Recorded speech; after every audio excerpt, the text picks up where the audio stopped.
Hello everyone, welcome to back my channel. I hope everyone is having a wonderful day. Before starting the video, please go ahead and hit the subscribe button. I'm loving Ashley's alter ego stirring the pot. Not only is it fun to watch her drink and snark, but how could you not love a woman who gets just as irritated by Abby as we do? Additionally, the concern Ashley's mental state is bringing out in Tucker may be enough to draw me back into their love story. I said maybe. That ship sailed a while back, amid the endless flashbacks from the cafe in Paris, but if he's going to remain on the soap, I'd like to think they could pull me back in. Live shot of them trying. Tucker has been getting insulted and rejected for about a year and a half now, whilst doing absolutely nothing. He hasn't taken over anyone's company. He hasn't retaliated in any appreciable way against anyone, and he wasn't violent with Ashley as we've been led to believe. All we've seen him do is engage in back and forth with Ashley or Audra and lob cryptic threats that amount to nothing.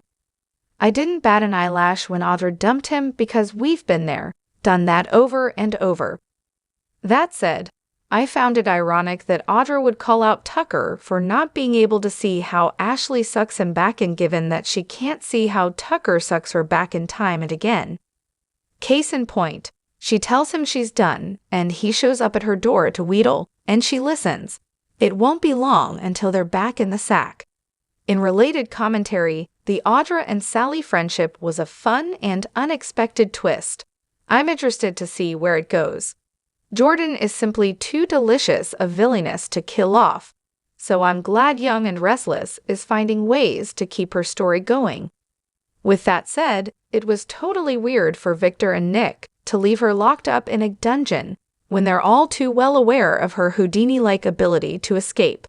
I mean, the woman can pull out disguises and gas cans from nowhere, with no money, whilst living in an alley. The preview for next week shows Victoria, Claire, and Nikki paying Jordan a visit at her squalid little hole in the wall, and it looks like a perfect opportunity for her to make a run for it, if you ask me. Will she succeed in doing so? We'll have to tune in to find out. Personally, I like the idea of crazy Aunt Jordan lurking out there waiting to strike a La Sheila Carter. I'm not a fan of the way Claire's story has played out, simply because I would have liked to see the writers lean into the darker side a little longer before dropping her into a fairy tale life with the Newmans. There was a drama-filled dynamic begging to be explored in the similarities between Claire's situation and Adam's, which would have created conflict for Victoria and the family, and instead we're getting Adam being a pill and Claire as Mary Poppins. So disappointing, and yet another missed opportunity in a long line of them for this regime.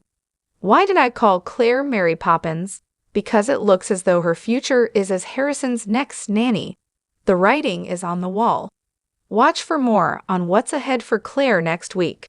In related commentary, Maria and Tessa's sudden decision to leave the ranch and find a house of their own screams one thing to me. Victoria, Cole, and Claire playing happy family in the tack house.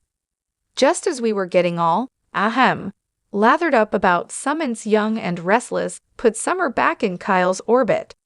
This definitely signals trouble for Chance and Summer's new relationship.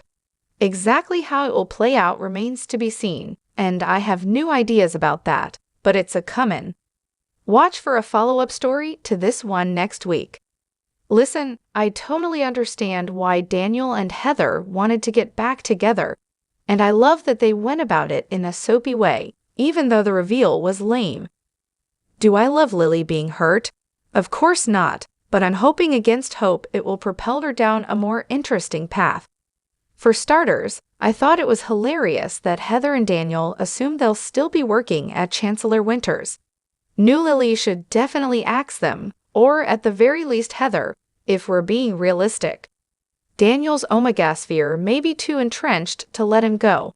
What I don't want to see Lily do is fight for him. Walk away with your head held high, or get angry, 'cause that's fun. Anyway, as they say, the best way to get over someone is to get under someone else. Might Lily's next love be a dream come true? After this week's installment of the Chancellor Winters Bickerfest, I found myself on Team Mamie. Split those two companies that never should have merged and let's move on. What Connor is going through is heartbreaking, and I can appreciate Young and Restless wanting to bring awareness about obsessive-compulsive disorder, OCD, but the story feels oddly disconnected from the rest of the canvas.